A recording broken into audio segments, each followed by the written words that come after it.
What up, people? It's your boy, Stealth Jet, back at it once again, and I'm here to bring you some more gameplay. At the time of this video being released, it should be on a Friday, and that's funny because today's Friday when I'm recording this. But I'm bringing up that point because I should be going live on this here YouTube channel, if not have already went live. You see, I myself don't know when I'm going to go live, but I do know it's going to be on that day. And more than likely, it's going to be in the AM sector, if not early PM sector of Eastern Time Zone. Damn, I'll talk complicated. What I'm trying to say is, it might be like, noon, it might be 1, it might be 2, but I schedule my lives at 7 p.m.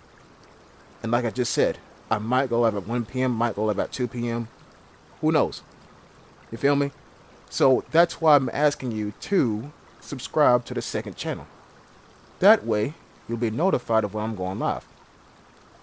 Yeah, I can't stick to a schedule, even when it comes to video games. That shit crazy. But look, enough about me live streaming aside. We are on Broadalen bridges with a freaking A74K. And I know I've been making a lot of videos on this here assault rifle, but guys, this is my good luck weapon. Like, this is what my VSS used to be whenever it was not nerfed. Check this out.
Don't get me wrong, this thing is not an MP5K SD3.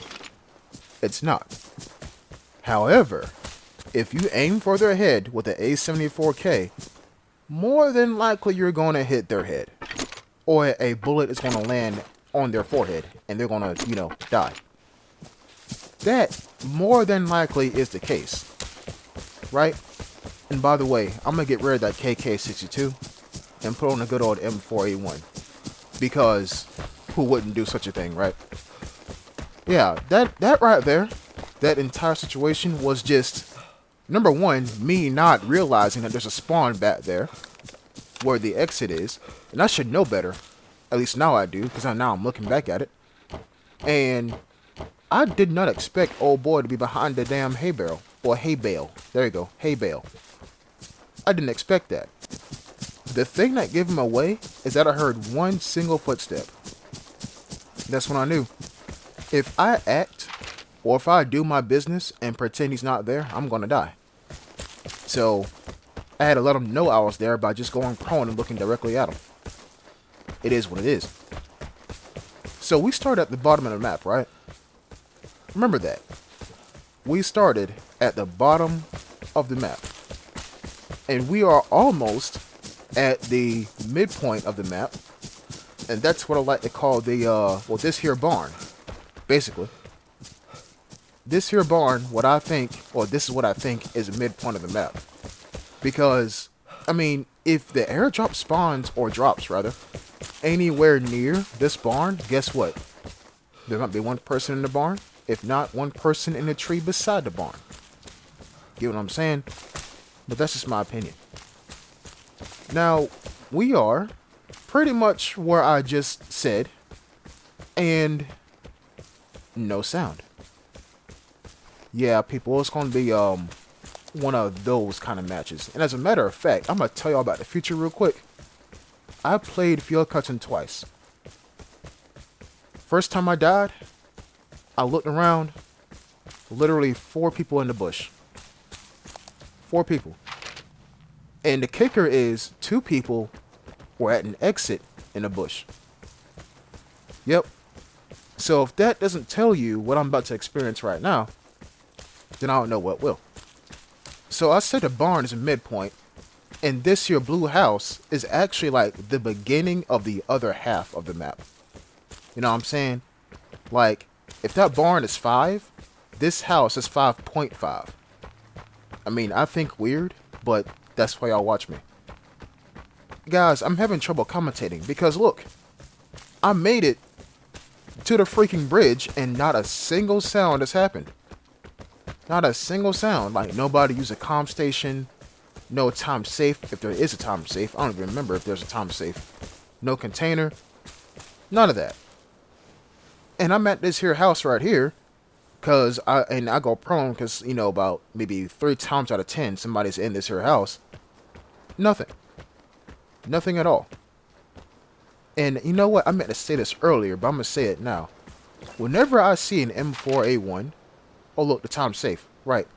Whenever I see the M4A1, I think about Counter-Strike Go. M4A1 Growl skin. Yeah, that's what I think about. But look. Was that a sound?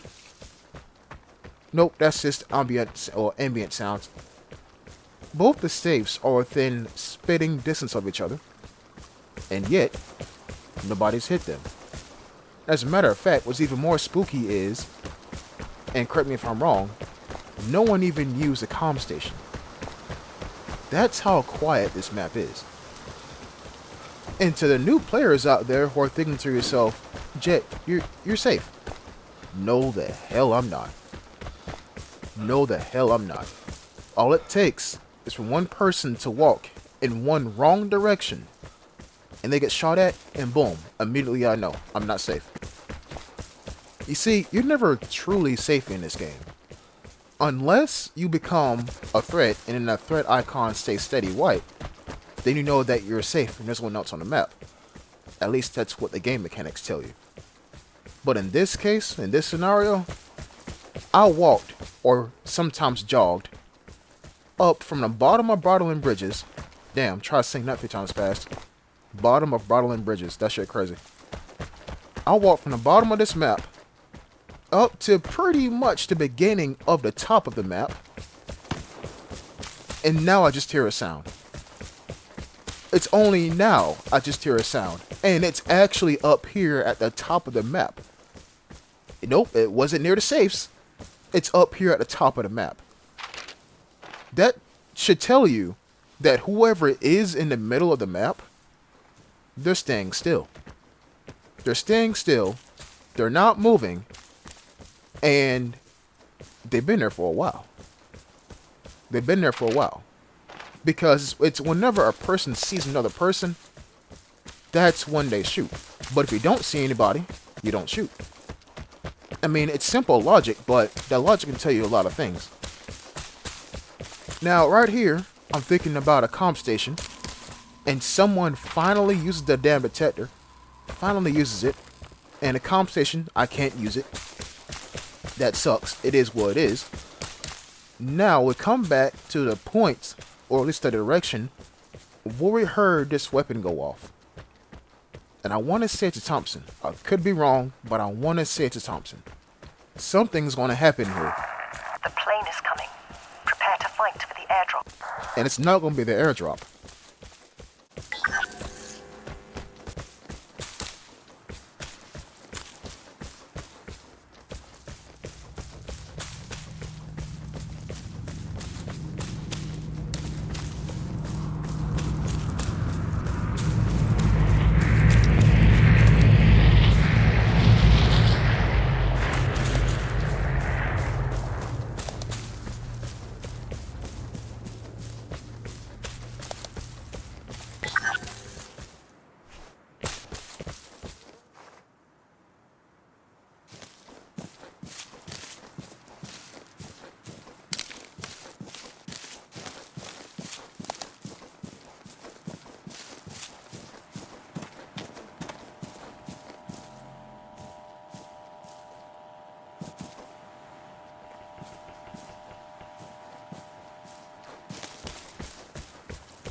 My bad shooting aside, this right here is a prime example as to the reason why I don't use jammers in this game.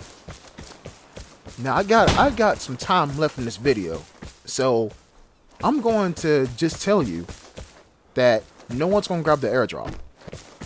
I know, it's a pretty good looking trap. It is, but no one's gonna grab it. Let me tell you the reason why I don't use jammers. As people shoot in the distance, only now, late into the match. Again, it was one of those matches. You see, jammers are like a campfire, right? When you put the campfire out, the logs are still warm. So all it takes is for somebody to walk up to your camp, touch the campfire logs, and depending on how warm they are, they know you didn't get far. Because most people will put out the campfire before, moving along, right? Now equate campfire to jammer. If that jammer is still active, then either A, you still around, or B, you are just about to leave. That's how I see it. And all it takes is for somebody to have that reasoning or that rationale, and your ass is grass. Because it's either one or two things. Either you're in the jammed area because you want to stay hidden from detectors, or B, you're running away from the jammer or from the jammed area because it went off. And now you're out in the open, so you might as well move, right? And all it takes for someone, or for that same person, to pull up the map and think to themselves, okay, where would I go if I were them? And if you are in a predictable location, loot event or POI, again, your ass is grass. This is why I don't use jammers. I know nobody talks about it right now, but a lot of people asked me that question back then. Or earlier in the year. This guy is actually back here. And I'm going to go ahead and connect the dots about that person. When I detected them, they're running into the exit. That's what is happening right now.